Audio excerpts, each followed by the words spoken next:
मेरा नाम काजल है। मेरी बहन शादी से पहले बहुत अच्छे बिहेवियर की थी। उसके होने से ही घर में रौनक होती थी, क्योंकि वो सारा दिन हंसती बोलती रहती थी। हम 5 भाई बहन थे।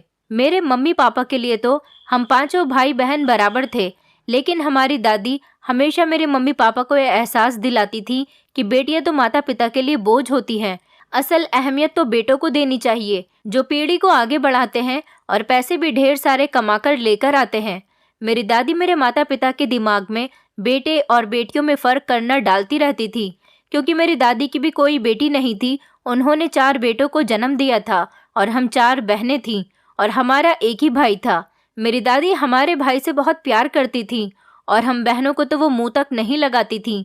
मेरी मम्मी को इस बात पर बहुत एहसास होता था कि दादी उनकी बेटियों को कुछ नहीं समझती। हमारा भाई भी हम बहनों से उखड़ा उखड़ा रहता था, क्योंकि दादी उसे हमारे बारे में उल्टी सीधी बातें बताती थी।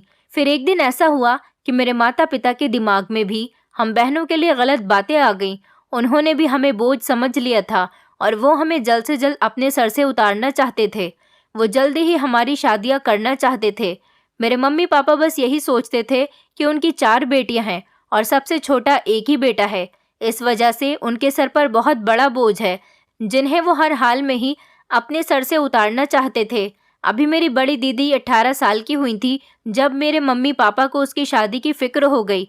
मेरे पापा का कहना था कि जो भी रिश्ता आएगा वो मेरी दीदी की शादी कर देंगे। मम्मी उन्हें रोकती थी और कहती थी कि अभी उनकी बड़ी बेटी की उम्र इतनी भी नहीं हुई है कि उसे बोझ समझकर इस तरह से अपने सर से ना टालें।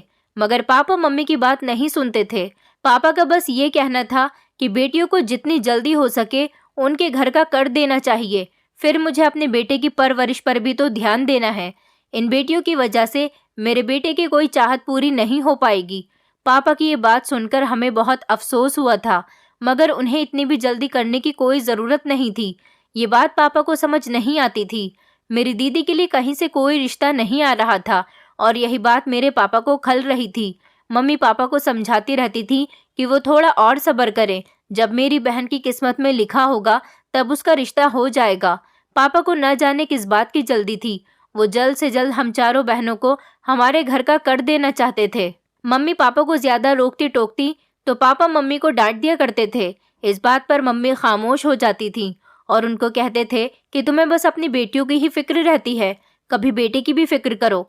मेरी दीदी की उम्र अभी 18 साल थी, लेकिन मेरे पापा को ऐसा लगता था कि ना जाने दीदी की कितनी उम्र हो गई है। मेरे पापा का कहना था कि अगर मेरी दीदी की शादी 1-2 साल में नहीं हुई तो उनकी उम्र निकल जाएगी। पता नहीं मेरे पापा क्या सोच रखकर बैठे हुए थे। वो बस चाहते थे कि किसी भी तरह उनकी बेटियों की शादी हो जाए, ताकि वो सुकून से अपने बेटे के साथ रह सकें।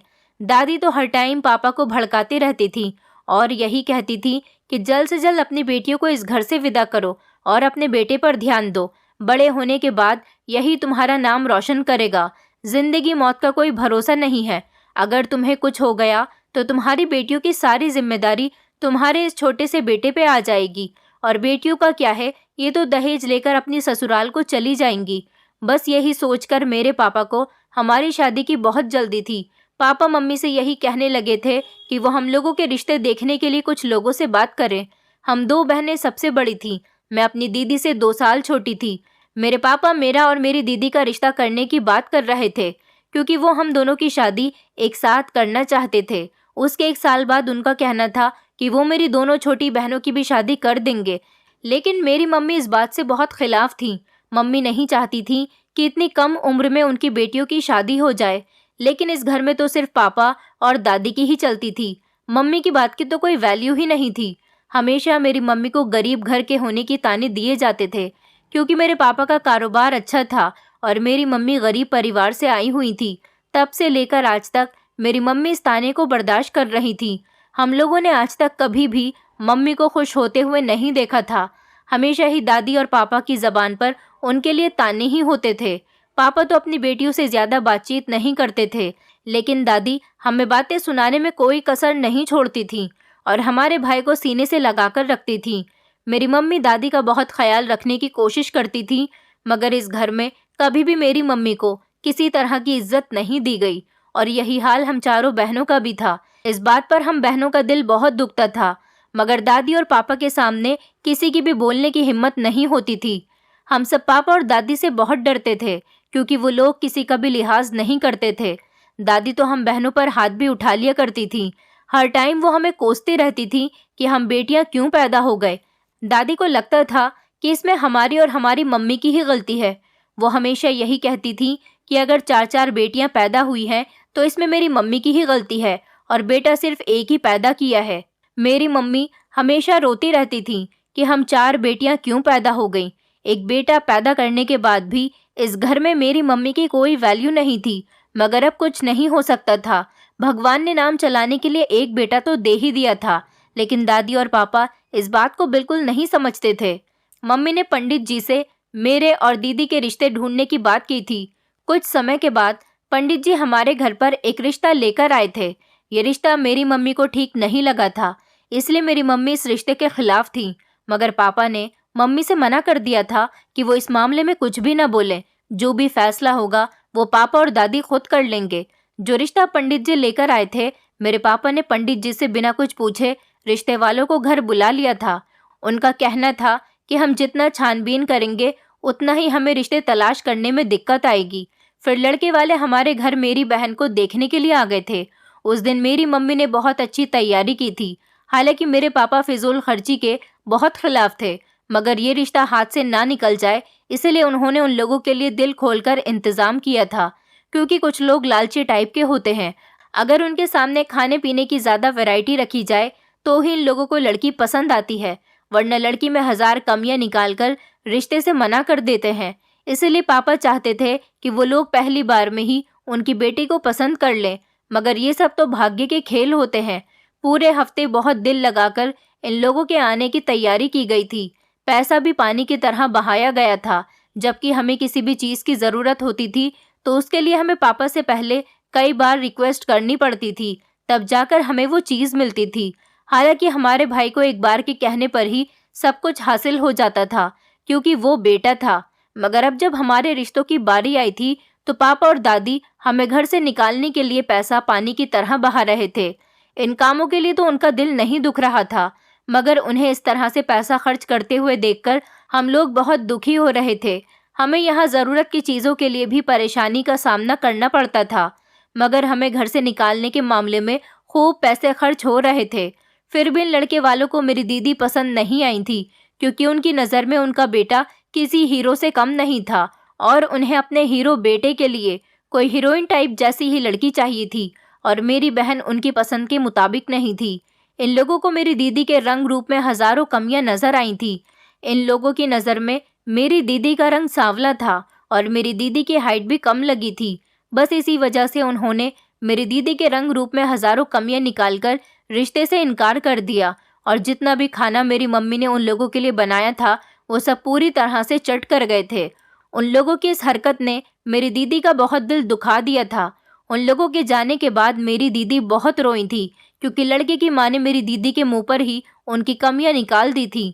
मेरी दीदी को इस सब का पहली बार सामना करना पड़ा था, इसलिए उन्हें बहुत अफसोस हो रहा था। अब ये तो नॉर्मल हो गया था।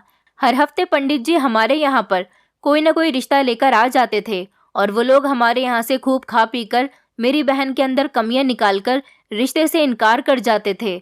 मेरी दीदी सबसे बहुत तंग आ गई थी, मगर मेरे पापा को मेरी दीदी पर बिल्कुल भी ख्याल नहीं आता था और पापा ने कई लोगों से मेरी दीदी के रिश्ते के बारे में कहा हुआ था। कई सारे लोग ऐसे आते थे जो मेरी दीदी को देखने के लिए आते थे। इस वजह से मेरी दीदी की खूब इंसल्ट होती थी क्योंकि लोग उनके मुंह पर ही उन्हें बातें सुनाकर जाने लगे थे। ये सब करना तो शायद अब मेरी दादी को भी बहुत अच्छा लग रहा था क्योंकि वो भी अब मेरी दीदी के अंदर कमियां निकालने लगी थी। कहती थी कि अगर तुम खूबसूरत होती तो तुम्हारा रिश्ता जल्दी ही लग जाता। अब कितनी परेशानी हो रही है तुम्हारा रिश्ता होने में। मेरी मम्मी उन्हें दिलासा दिया करती थी कि जल्दी ही तुम्हारा ऐसा रिश्ता आएगा जिसे देखकर दुनिया दंग रह जाएगी और हम लोग उस दिन का इंतज़ार कर रहे थे कि मेरी दीदी के लिए कोई अच्छा रिश्ता आ जाए। मेरी मम्मी ने कुछ लोगों से कहा हुआ था कि वो हमारे घर अच्छे ही रिश्ते लेकर आए, क्योंकि मम्मी अच्छे से जानती थी अगर कोई गलत रिश्ता हमारे घर आ गया और वो लोग मेरी दीदी से रिश्ता तय करके चले गए तो पापा उनकी शादी में ज़्यादा समय नहीं लगाएंगे और बिना सोचे समझे ही उनकी शादी कर देंगे। ये बात मम्मी को दिन रात सताए जा रही थी, क्योंकि मम्मी नहीं चाहती थी कि उनकी बेटी किसी गलत हाथ में जाए। ऐसा इसलिए था क्योंकि मेरे पापा उन लोगों में से थे जो बेटियों की शादी करने के बाद उन्हें भूल जाने वाले थे। हम जानते थे कि हमारे पापा शादी के बाद कभी हमारा पलटकर हाल तक नहीं पूछेंगे कि उनकी बेटियां किस हाल में हैं, जिंदा भी हैं या मर गईं। इसी वजह से मेरी मम्मी डरती थी कि अगर उनकी बेटियां गलत हाथों में चली गईं तो उनकी सारी जिंदगी नरक बन जाएगी। इसीलिए मेरी मम्मी चाहती थी कि मेरी दीदी की शादी किसी अच्छे परिवार में हो। मेरी दीदी दिन रात इसी बात पर घुटती रहती थी कि हर दूसरे तीसरे दिन उन्हें रिश्ते वाले देखने के लिए आ जाते थे और उन्हें इनकार करके चले जाते थे। इन सब हरकतों की वजह से मेरी दीदी दिमागी मरीज बन रही थी। उन्हें यकीन हो गया था कि उनके रंग रूप में बहुत सारी कमियां हैं और इसी वजह से उन्हें कोई भी पसंद नहीं करता। मुझे अपनी दीदी की ये हालत देखकर बहुत दुख होता था, मगर मैं उनके लिए कुछ कर भी तो नहीं सकती थी सिवाय खामोशी से सब कुछ देखने के, क्योंकि पापा के सामने तो कभी किसी की नहीं चली है। इसी तरह कई महीने गुजर चुके थे, मगर अभी तक मेरी दीदी का रिश्ता कहीं पर फिक्स नहीं हुआ था। अब तो पापा को और ज़्यादा परेशानी होने लगी थी। अब तो मेरे पापा ने लोगों से ये कहना शुरू कर दिया था कि अगर मेरी बेटी की शादी जहाँ भी होगी, मैं उसे दहेज में बहुत सारा सोना और पैसे भी दूंगा। ये सुनकर तो लोग हैरान हो गए थे और खुश भी हो गए थे, मगर मेरी मम्मी और ज़्यादा परेशान हो गई थी। फिर एक दिन ऐसा रिश्ता आ ही गया जिन लोगों को मेरी दीदी पसंद आ गई थी और वो लोग जल्द से जल्द शादी करना चाहते थे। उन लोगों को मेरी दीदी के रंग रूप से कोई मतलब नहीं था, क्योंकि उनको तो अब सोना और पैसे का लालच मिल गया था। मम्मी इस बात से बिल्कुल खिलाफ थी। वो चाहती थी कि पहले इस रिश्ते के बारे में अच्छी तरह से छानबीन की जाए, लेकिन पापा तो शादी के लिए राजी हो गए थे और उन्होंने जल्दी शादी करने का फैसला भी कर लिया था। मम्मी ने पापा को बहुत समझाया था कि वो अपनी बेटी का रिश्ता इतनी जल्दी में फिक्स ना करें, और अगर रिश्ता फिक्स कर ही दिया है तो शादी करने में इतनी जल्दी ना करें।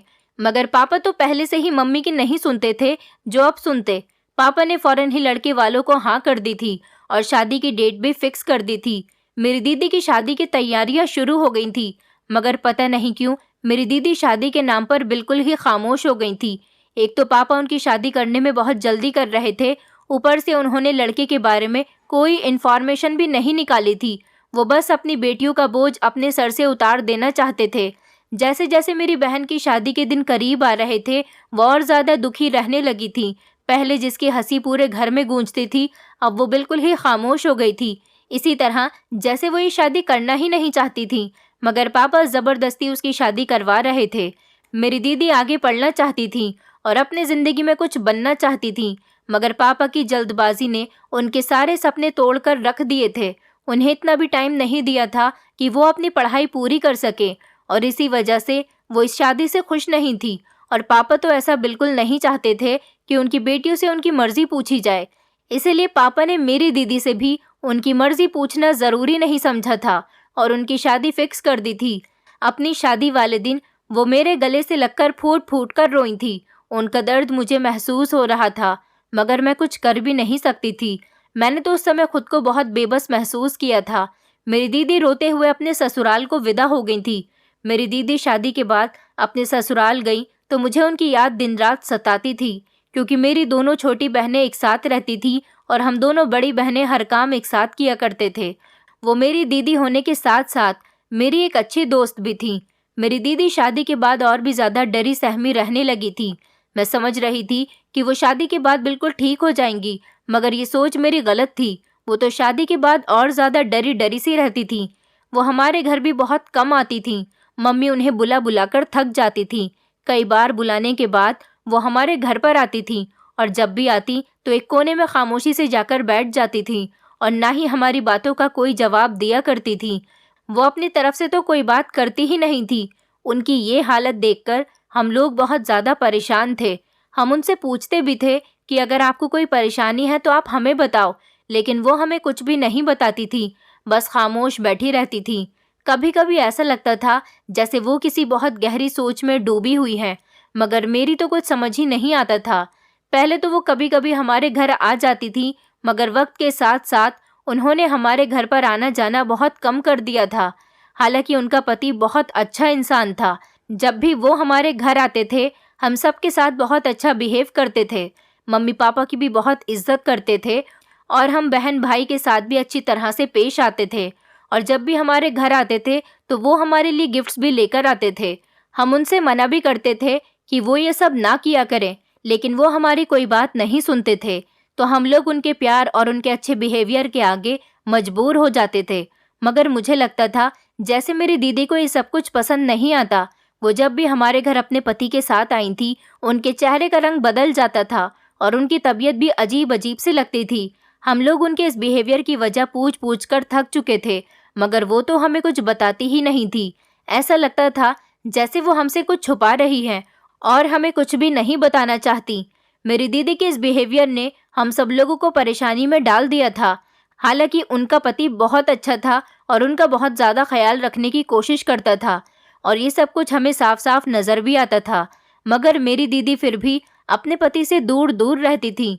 मेरी दीदी की शादी को लगभग 1.5 साल होने वाला था, मगर इतने समय में हमने कभी भी अपनी दीदी को खुश नहीं देखा था।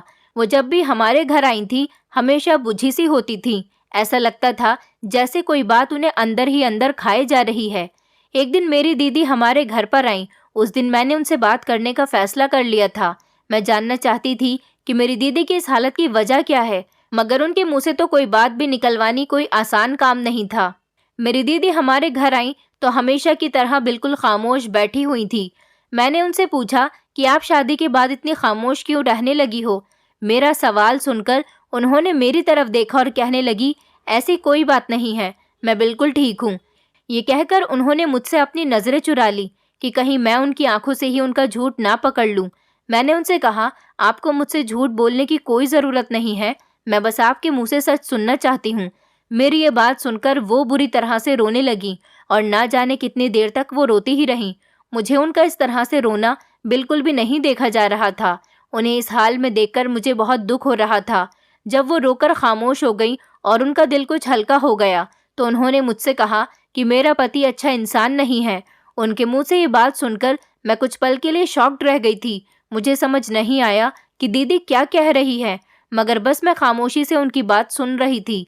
मैंने अपनी दीदी से पूछा कि आप ऐसा क्यों कह रही हो? हालांकि जीजू तो देखने में बहुत अच्छे लगते हैं और उनका बिहेवियर भी बहुत अच्छा है।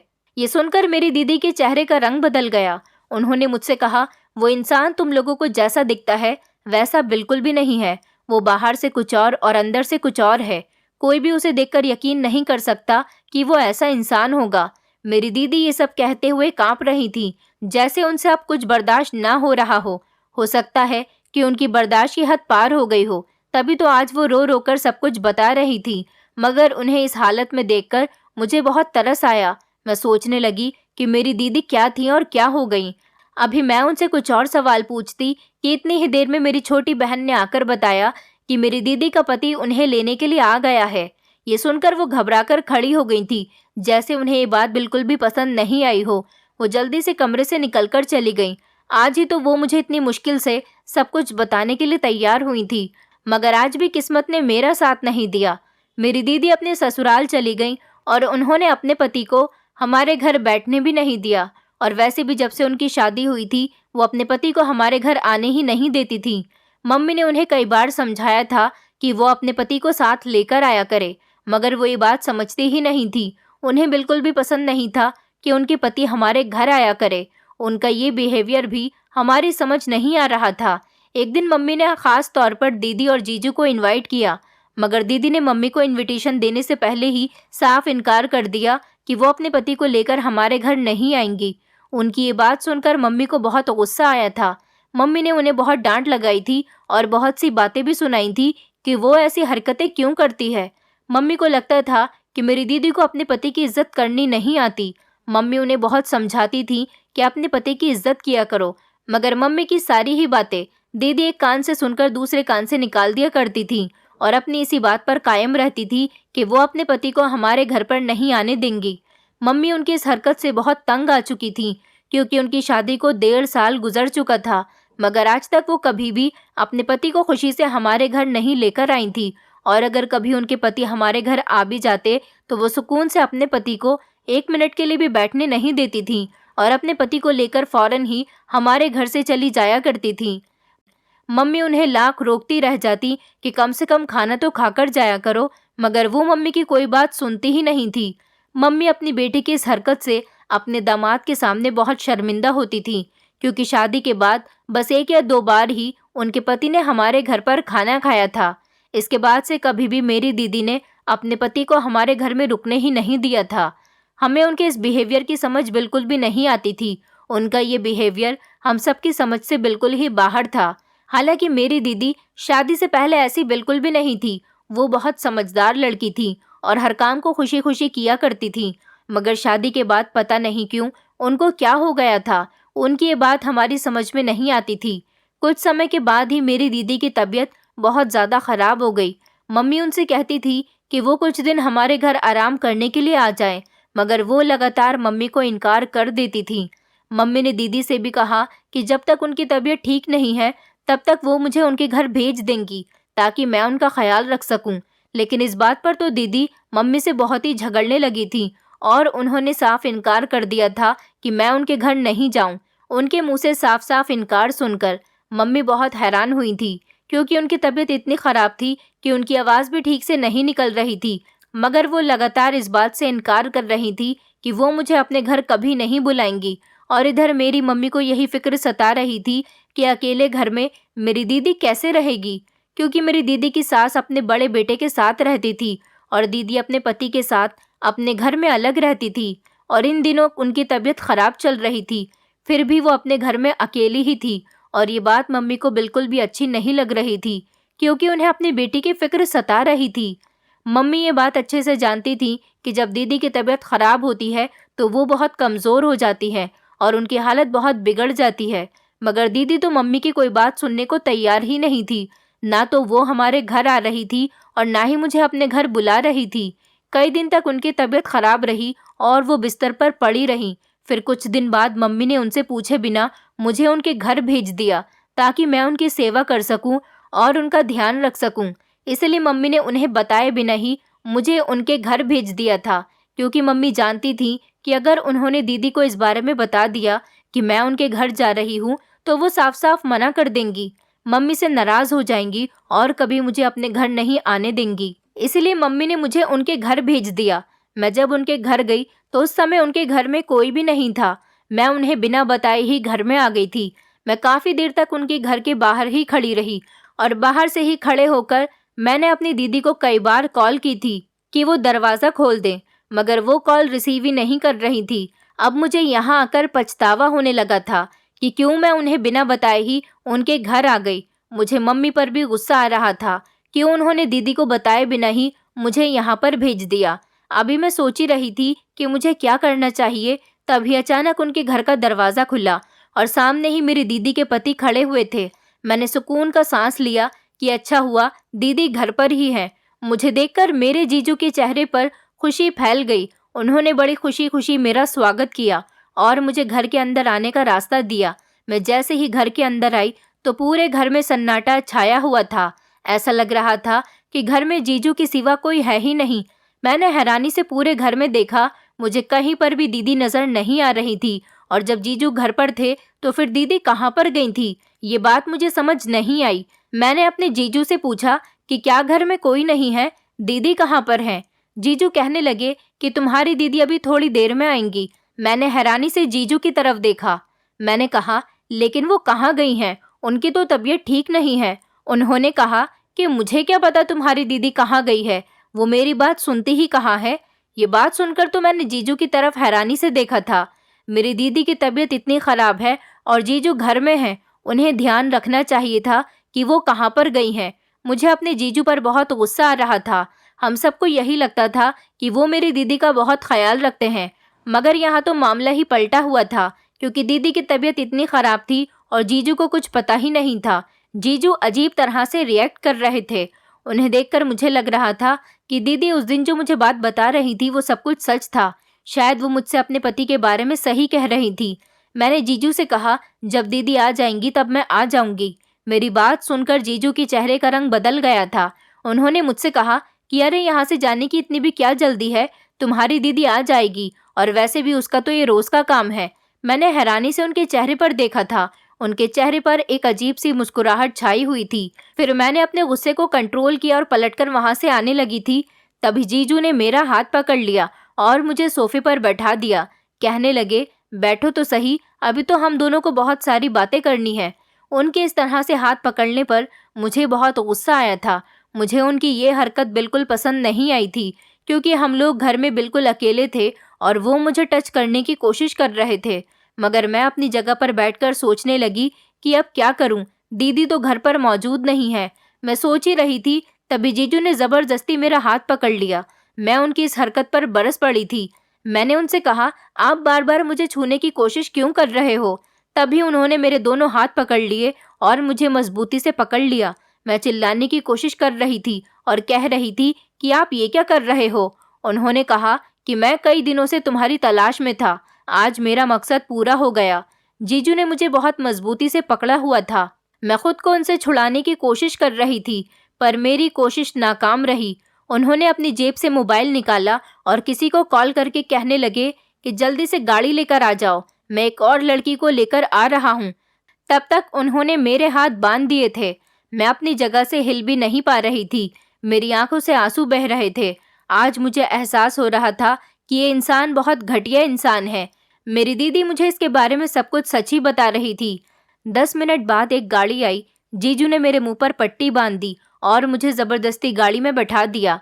हम लोग कहाँ जा रहे थे मुझे नहीं पता था, लेकिन उस जगह पर पहुंचने के बाद तो मेरे पैरों तले से जमीन निकल गई थी। ये एक कोठा था और यहाँ पर बहुत सारी लड़कियों को धंधा करने के लिए लाया जाता था। मैं जीजू के आगे हाथ जोड़ रही थी। जीजू ने मुझे एक औरत के कदमों में ले जाकर डाल दिया और उस औरत से पैसे लेकर वापस आ गए थे और कहा था कि इसको अच्छी तरह से समझाकर घर वापस भेज देना। मुझे उनकी ये बात समझ नहीं आई थी। वहाँ की बाई मुझे देखकर कहने लगी कि तू तो बहुत खूबसूरत है, तेरी बहन भी हमारा बहुत फायदा करवा चुकी है, अब तेरी बारी है। मैं उस औरत से कह रही थी कि प्लीज़ मुझे छोड़ दो, लेकिन कोई भी मेरी बात सुनने को तैयार नहीं था। लेकिन मेरे होश तो तब उड़े थे जब मैंने इस कोठे पर अपनी दीदी को देखा था। मैं दीदी के गले से लगकर बहुत रोई थी। दीदी ने मुझे कहा कि मैंने कहा था ना कि ये बहुत घटिया इंसान है, ये आदमी रोज रोज मुझे यहाँ पर भेज देता है, यहाँ पर मेरी इज्जत को नीलाम किया जाता है और फिर उन पैसों से मेरा पति अय्याशी करता है। उसकी नज़र काफ़ी दिनों से तुम पर और दोनों छोटी बहनों पर भी है, इसलिए मैं उसे घर पर नहीं लेकर जाना चाहती थी और मैंने मम्मी से सख्ती से मना किया था कि वो तुम्हें या बाकी किसी भी बहन को मेरे घर पर ना भेजें। दीदी की बात सुनकर मैं बहुत रोने लगी थी, लेकिन भगवान की करनी अच्छी थी कि तभी वहाँ पर पुलिस की रेड पड़ गई और मैंने पुलिस वालों को रो रो कर बताया कि मुझे यहाँ पर कौन लेकर आया था। दीदी ने अपने पति के बारे में पुलिस वालों को सब कुछ बता दिया था। पुलिस को देखकर कोठे से काफ़ी सारे लोग तो भाग चुके थे, लेकिन हम लोग नहीं भागे थे क्योंकि हमारी कोई गलती ही नहीं थी और हम अपनी जान बचाना चाहते थे और मैं अपने जीजू को सज़ा दिलवाना चाहती थी, इसलिए हमने पुलिस की मदद लेना ठीक समझा। मेरी दीदी ने अपने पति के बारे में पुलिस को सब कुछ बता दिया था। मेरे जीजू को आइडिया नहीं था कि आज इस तरह से दिन भी बदल सकता है।